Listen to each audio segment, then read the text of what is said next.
Bienvenidos al servicio de la Iglesia Pentecostal Unida Visión Hispana con su servidor, Pastor Héctor Carrizales. Esperemos que reciba bendición y fortaleza en su vida a través del glorioso Evangelio de Jesucristo. Y ahora acompáñenos en nuestro servicio ya en proceso.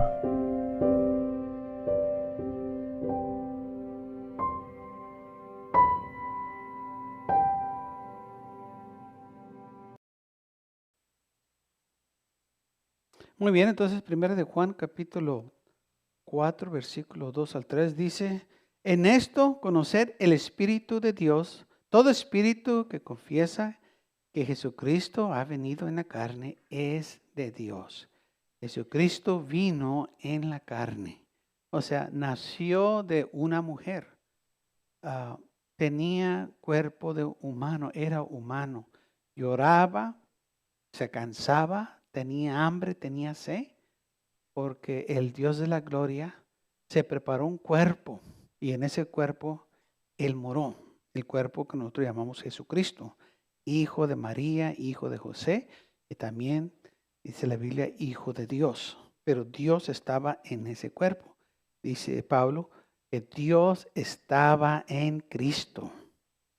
Todo espíritu que no confiese que Jesucristo ha venido en la carne no es de Dios. Entonces nosotros tenemos que confesar, que proclamar: Jesucristo vino en la carne. O sea, Jesucristo nació de una mujer. Pero también el nacimiento de Jesús, dice la Biblia, que el Espíritu Santo vino sobre María y ella concibió de parte del Espíritu Santo, de parte de Dios. Y entonces, en Belén de Judá nació el Mesías, el Cristo, Emmanuel, que quiere decir Dios con nosotros. Segundo libro de San Juan, o epístola de San Juan, capítulo 1, versículo 7, dice así: porque muchos engañadores han salido por el mundo que no confiesan que Jesucristo ha venido en la carne. O sea que muchos dicen: no, eso no es posible, porque Jesucristo, pues si era el Mesías, si era Dios como él proclamaba, no lo podían haber matado. Bueno, eso hasta cierto punto tienen razón, que a Dios nadie lo puede matar. Porque pues, ¿quién puede quitarle la vida al que da la vida? El Todopoderoso. La cosa es que fue la carne que fue sacrificada, que murió la carne. Por eso dice la Biblia que Él estaba en la carne. Y por eso esta carne murió, se cansaba, se fatigaba, tenía que dormir. Por eso le pidió a la mujer samaritana agua, porque le daba sed, porque Él estaba en la carne. Y en la carne Él lloró por su amigo Lázaro cuando Lázaro murió, cuando fue ahí a la tumba de Lázaro, que se puso a la puerta de esa tumba. Dice la Biblia que el Señor lloró y la gente dijo: mira qué tanto la amaba, porque Jesús estaba llorando. Jesús conoció también el dolor de un ser querido, de un amigo. Y por eso dice la Biblia que Él vino en la carne, porque Él se puede relacionar con nosotros. Todo lo que yo y usted pasamos, Él lo conoce, porque Él aquí en su vida que tuvo en la tierra, Él pasó por todo lo que yo y usted pasamos. Por eso Él nos puede comprender. Por eso si usted va al Señor, le dice: Señor, ¿tú sabes cómo me siento? El Señor le va a decir: sí, yo sé cómo tú te sientes, porque yo también pasé por ahí. Amén. Entonces dice la palabra del Señor en Hebreos 4, versículo 14, dice: porque por tanto, teniendo un gran sumo sacerdote que traspasó los cielos, Jesucristo, el Hijo de Dios, retengamos nuestra profesión. Porque no tenemos un sumo sacerdote que no puede compadecerse de nuestras debilidades, sino que fue tentado en todo según nuestra semejanza, pero sin pecado. Acerquémonos, pues, confiadamente al trono de la gracia, para alcanzar misericordia y hallar gracia para el oportuno socorro. Entonces dice la Biblia, no tenemos un sumo sacerdote que no se puede comparecer. O sea, no tenemos a alguien que no se puede relacionar con nosotros. No tenemos a alguien que no sabe lo que está pasando. Tenemos a alguien que sabe, porque Él fue experimentado con todos nuestros dolores y aflicciones. Fue traicionado, fue rechazado, se burlaron de Él, fue golpeado, tanto que le levantaron falsos. Le dijeron que era un nacido de fornicación, que era un bastardo. Tanto coraje y odio le tenían al Señor Jesús, y todo porque Él hablaba la verdad, predicaba. Y estos hombres religiosos, los que lo acusaban y le decían estas cosas, ellos eran los que estaban haciendo todo esto. Eran los peores, eran los que estaban engañando a la gente. Entonces dice aquí la palabra del Señor que Él se puede compadecer con nosotros. Dice aquí, compadecerse de nuestras debilidades. Él puede compadecerse y saber todo lo que estamos pasando. Por eso dice la Biblia que nos acerquemos a Él confiadamente al trono de gracia para alcanzar misericordia y hallar gracia para el oportuno socorro. Por eso también dice la Biblia que debemos echar todas nuestras cargas sobre Él, porque Él tiene cuidado de nosotros. Y esto es algo que nosotros tenemos que aprender. Echar todas nuestras cargas.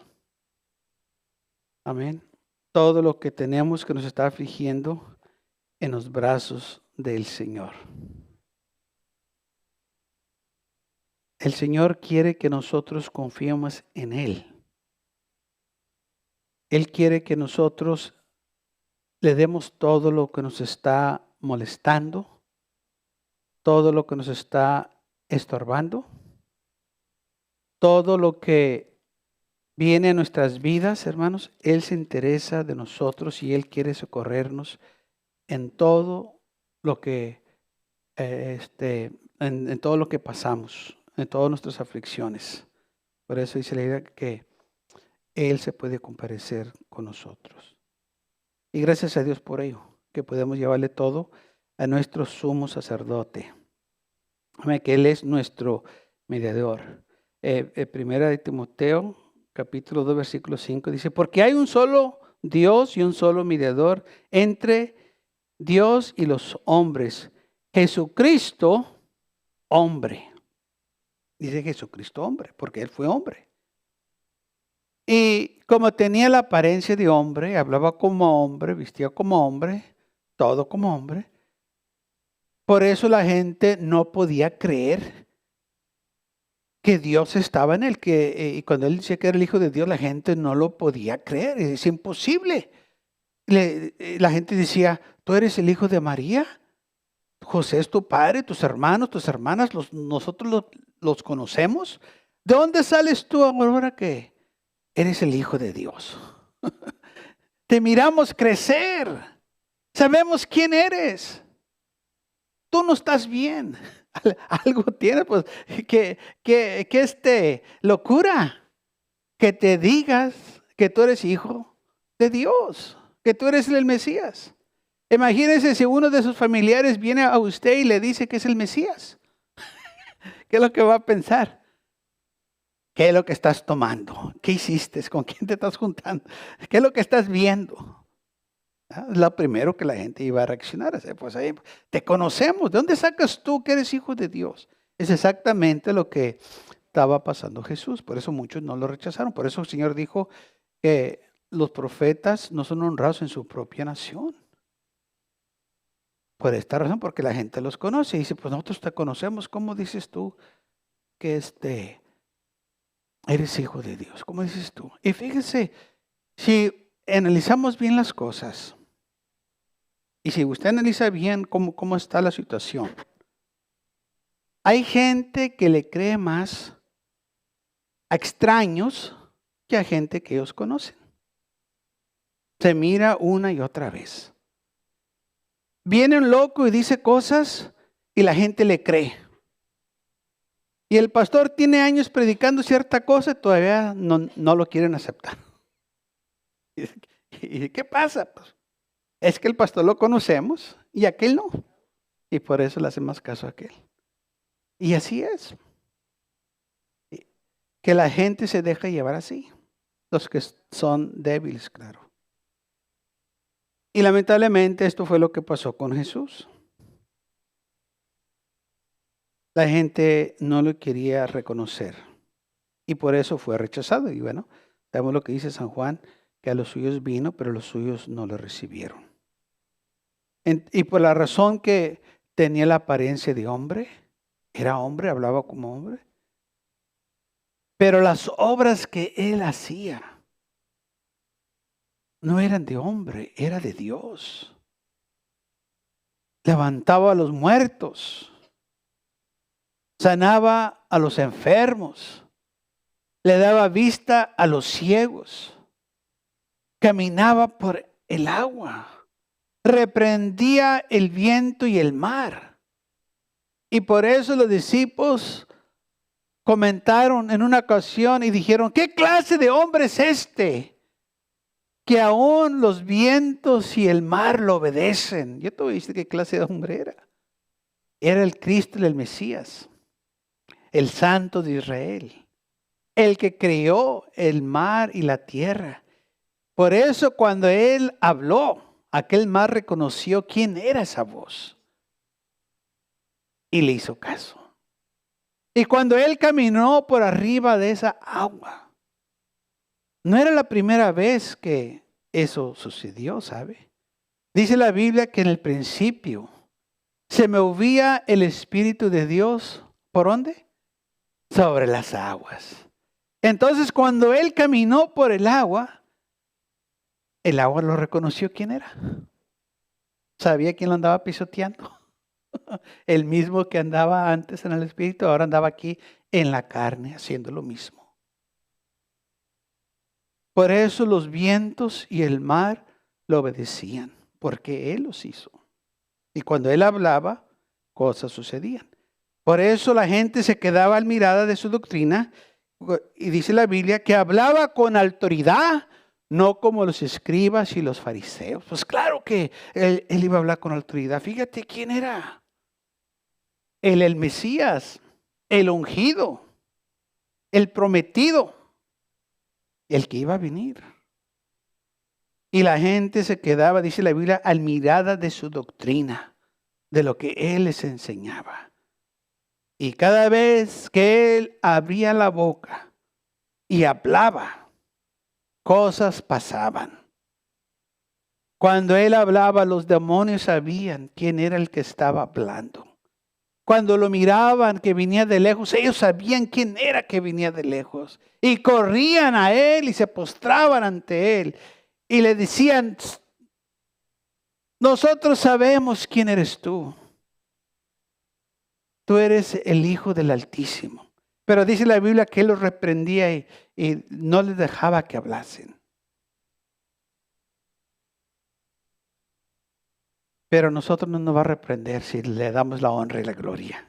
Al contrario, Él, hermanos, quiere que nosotros le demos la honra y la gloria. Él, aleluya, la recibe, aleluya, y está esperando que nosotros le demos esa honra y esa gloria. Que enséñanos nosotros nuestra gratitud, nuestro amor hacia Él. Filipenses capítulo 2. Haiga pues, en versículo 5, en vosotros este sentir que hubo también en Cristo Jesús, el cual, siendo en forma de Dios, no estimó ser igual a Dios como cosa de que aferrarse, sino se despojó a sí mismo, tomando forma de siervo, hecho semejante ¿a quién? A los hombres. Fue hecho semejante a los hombres. Por eso cuando la gente lo miraba, miraban a un hombre y la gente no lo podía recibir. No, pues este es un hombre como cualquiera. Bueno, sí, el cuerpo es como cualquier otro hombre.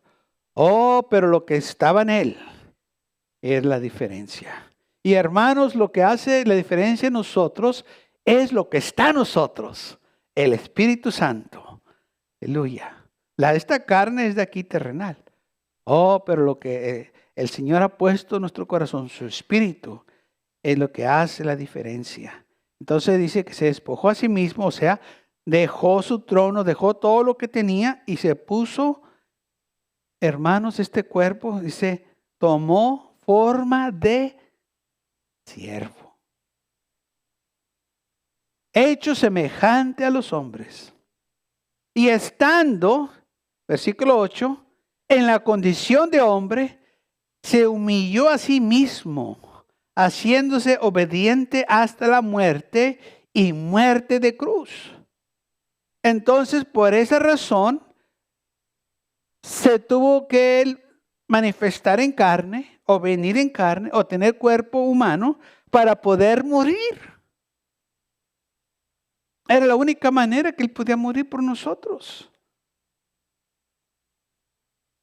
Por lo cual, también lo exaltó hasta lo sumo, Dios, claro, y le dio un nombre que es sobre todo nombre, para que en el nombre de Jesús se doble toda rodilla de las que están en el cielo y en la tierra y debajo de la tierra, y toda lengua confiese que Jesucristo es el Señor, para gloria del Padre.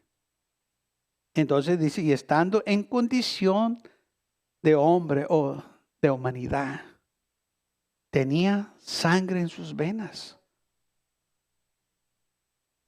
Por eso en la cruz del Calvario, cuando aquel soldado le enterró aquella lanza en su costado, agua y sangre salieron de ahí, porque era humano. Pero a la misma vez, aquel centurión que hizo eso y que miró todo lo que estaba pasando, dijo, ciertamente, este era el Hijo de Dios. Porque aparte que miró la humanidad, también miró la deidad, miró todo lo que estaba pasando. Y dijo, ciertamente este sí era quien dijo quién era. Y fíjese, los que lo deberían de reconocer, los religiosos, los suyos, no lo reconocieron. Un soldado, un centurión, un gentil, un romano, dijo, este es Hijo de Dios. Un pecador les estaba diciendo a los religiosos, este es Hijo de Dios. Y aquellos, no, ese es un impostor. No, este es. El centurión estaba convencido que este era el Hijo de Dios. Y los religiosos estaban convencidos que no eran. Que era un impostor. Porque miraban solo un hombre. Todos vieron lo mismo. ¿Cómo es posible que un pecador, un gentil pudo ver que era hijo de Dios? Y los religiosos, los que representaban al Señor, supuestamente, o los líderes del pueblo, no miraron eso. Porque estaban ciegos en sus pecados. A ellos no les importaba nada de lo que decía la ley, servir al Señor. Todo lo que les importaba a ellos era el reconocimiento de la gente, la posición, dinero, poder. Es todo lo que ellos querían. Ellos nomás tenían una forma de piedad, que eran muy santos, que eran muy religiosos, pero eran los peores. Y déjeme decirle otra cosa, es el mismo espíritu que hay hoy en día. Los más religiosos, los que se creen más consagrados, los que están más llenos de las cosas de Dios, son los más peores. Porque ellos están cubriendo lo que son. Porque nosotros no tenemos que proclamar que somos así. Todo lo que tenemos que hacer es servir al Señor, amarlo. No tengo que decirle yo qué tan santo soy. Yo voy a dejar que Él diga qué tan santo soy. Yo nomás me voy a esforzar a serle fiel y servirle y buscar su rostro y hacer lo mejor para Él. Y yo voy a dejar que Él se encargue de mi vida. Yo no voy a tratar de salvarme. Eso se lo voy a dejar a Él. Yo lo que voy a tratar de hacer es de ser lo que a Él le agrada. Ser obediente, dice el Señor, si me amas, guarda mis mandamientos, sígueme, no vuelvas atrás, ser fiel hasta la muerte y te daré la corona de la vida. Y dejamos que el Señor siga trabajando en nosotros. No tenemos nosotros que tratar de convencer a los demás qué tan entregados estamos al Señor. O ser como los fariseos, decirle a todo el mundo cuándo estamos orando, cuándo estamos ayunando, qué tanto damos, a qué tanta gente hemos ayudado. No tenemos que hacer eso. El Señor dijo, mira, cuando tú des, que tu mano derecha no se dé cuenta de lo que hace la izquierda. O que la izquierda no se dé cuenta de lo que hace la derecha. O sea, no tienes que proclamar nada. Tú nomás hazlo. Si vas a orar, no te tienes que poner en la esquina de la calle o en una plaza para que la gente te escuche que estás orando. No, tú entra a tu closet, tú entra a tu aposento y ahí en secreto ora. Y tu Padre Celestial que te va a escuchar en secreto te va a recompensar públicamente. O sea, el Señor te va a contestar tu oración. Amén. No tienes que ponerte en la esquina de la calle para que la gente te vea. Y la razón que los fariseos se ponían en las esquinas, en las plazas, era para que la gente los mirara. Qué tan entregados estaban en la oración. Qué bonito hablan. Pues sí, pues de qué les sirve. Gente dice muchas cosas. Cuando quieren quedar bien, la gente te va a decir lo que sea. Cuando te quieren engañar, la gente te va a decir lo que sea. Cuando alguien te quiere vender un carro que no sirve, te va a decir que es el mejor carro para vendértelo. Aunque no sirva. Y mucha gente se cree. Porque les hablaron bien bonito. Es el mejor carro. No, hombre, este carro no le falta nada. Y que el otro, y la gente se cree. Porque la platican muy bonito. Pero los van a robar. Pero bueno. Tenemos nosotros que cuidarnos porque lamentablemente así hay muchos que quieren engañarnos. Por eso dice la Biblia que aquellos que confiesan que Jesucristo no ha venido en la carne, estos son anticristos, estos están contra nosotros, estos están contra las cosas del Señor, que dicen que Jesucristo no vino en la carne, que es imposible que Dios se haya manifestado en la carne. No es posible. Dice la Biblia, sí. Sí es posible. La Biblia dice en 1 de Timoteo 3:16, indiscutiblemente grande es el misterio de la piedad. Dios fue manifestado en carne. ¿Cuándo se manifestó Dios en carne? En Belén de Judá cuando nació. Ahí fue donde el Dios de la gloria se manifestó en carne. Ahí fue donde se cumplió la profecía donde dice que una virgen iba a concebir y que iba a dar a luz un hijo y que se iba a llamar Emanuel, que traducido es Dios con nosotros. Dios se manifestó en carne. Ese es el regalo que tenemos nosotros. Él tomó nuestra culpa, tomó nuestro lugar y lo hizo con gozo, dice la palabra del Señor. Para que yo y usted tuviéramos este don o este regalo de vida eterna. Justificado en el Espíritu, visto de ángeles, predicado a los gentiles, creído en el mundo, recibido arriba en gloria. ¿Quién fue manifestado en carne? Dios. Dios se manifestó en carne. Esta es la palabra clave. Dios se manifestó en carne. El Dios de la gloria se preparó un cuerpo. El cuerpo que nosotros llamamos Jesús, Cristo, hombre, hijo de María, hijo de José, hijo de Dios. Se dice hijo de Dios porque fue engendrado por el Espíritu Santo. Nació en Belén de Judá. Y esto es algo que nosotros tenemos que acordarnos. que Jesucristo nació en Belén de Judá.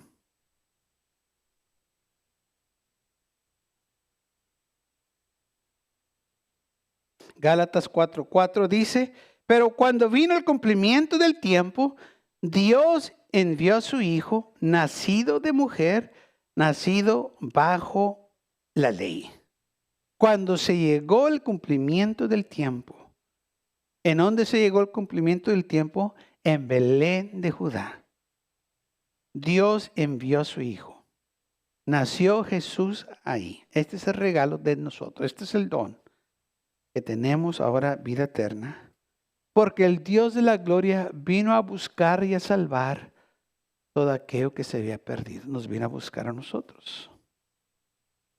Pero para Él venir y poder redimirnos, tuvo que prepararse un cuerpo y dar su vida por nosotros en ese cuerpo. Y alguien dice, ¿y por qué Dios no nomás vino? Porque dice la Biblia en San Juan 4:24, Jesús hablando con la mujer samaritana, Dios es espíritu.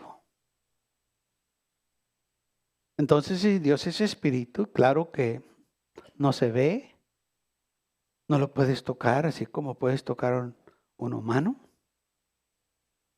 Entonces el Dios de la gloria se preparó un cuerpo. Y en ese cuerpo nosotros entonces lo podemos ver. Por eso dice la Biblia que Cristo es la imagen del Dios invisible. Todo lo que vas a ver de Dios es Cristo. Porque Dios estaba en Cristo, dice Pablo, reconciliando consigo mismo al mundo. Dios ¿en quién? En Cristo, en el hombre llamado Cristo. Por eso dice Juan, en esto conocemos del Espíritu de Dios que todo espíritu que confiese, o toda persona, todos los que hablen y digan que Jesús vino en la carne es de Dios. O sea, entendemos esto. Y sabemos que el Dios de la gloria tuvo que prepararse en cuerpo, venir como un humano, a pagar el precio por la humanidad, por sus pecados, para redimirnos a nosotros. Y al tercer día se levantó con poder y gloria. Dijo Jesús, nadie me quita a mí la vida. Yo la pongo. Y si yo la pongo, tengo poder para levantarla de nuevo. Yo tengo poder para hacerlo. Y lo hizo. Al tercer día se levantó con poder y gloria. Amén.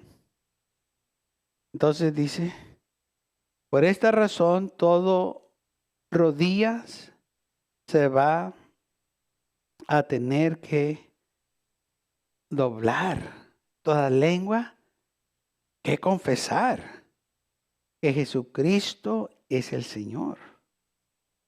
Él es el Señor. Este es el mediador, ese sacrificio, es el cuerpo, es el medio que hay entre nosotros y Dios. O sea, ese es el sacrificio que yo y usted necesitábamos para acercarnos a Dios. Así como en el Antiguo Testamento, el sumo sacerdote tenía que hacer el sacrificio para poder acercarse a la gloria de Dios. Ese sacrificio, esa sangre lo protegía a él de los pecados que él había cometido. La sangre nos protege también a nosotros. La sangre de Cristo es la que nos lava el pecado, la que nos limpia, la que nos purifica el pecado. No lo quita. Por eso dice Jesús, cuando él estaba en la última cena, hablando con sus discípulos, y dijo, esta es mi sangre del nuevo pacto, que es derramada. ¿Para qué? ¿Para qué derramar la sangre? Para el perdón de los pecados de muchos. Por eso dice la Biblia, sin derramamiento de sangre no hay remisión de pecados. Por eso el Señor tuvo que derramar su sangre y ahora tenemos un mejor pacto, un nuevo pacto con mejores promesas. Gracias a Dios por esas promesas. Gracias a Dios por la promesa del Espíritu Santo. Gracias a Dios por la promesa de vida eterna. Aleluya. Estos son los dones que tenemos, los regalos que el Señor, hermano, nos compró a nosotros en la cruz del Calvario. Y estos son para quien quiera. Todo lo que tenemos que hacer es venir a la presencia del Señor y recibir lo que Él tiene para nosotros. Y la palabra del Señor, que Él nos ha liberado de la potestad de las tinieblas y nos ha trasladado al reino de su Hijo amado. Por este sacrificio fuimos trasladados, nos llevó a otro lugar, o sea, a una vida nueva. Ahora no somos el pueblo que éramos antes, pecaminosos, ahora somos un pueblo santo, en que tenemos redención por su sangre, el perdón de pecados. Él es la imagen del Dios invisible, el primogénito de toda creación, porque por Él fueron creadas todas las cosas, las que hay en el cielo, las que hay en la tierra, visibles y invisibles, sean tronos, sean dominios, sean principados, sean potestades, todo fue creado por medio de Él y para Él. Gracias por acompañarnos y lo esperamos en el próximo servicio. Para más información, visítenos en nuestra página web macallen.church. También le invitamos que nos visite nuestra iglesia que está ubicada en el 2418 Bowman Avenue con esquina calle 25 en McAllen, Texas 78501.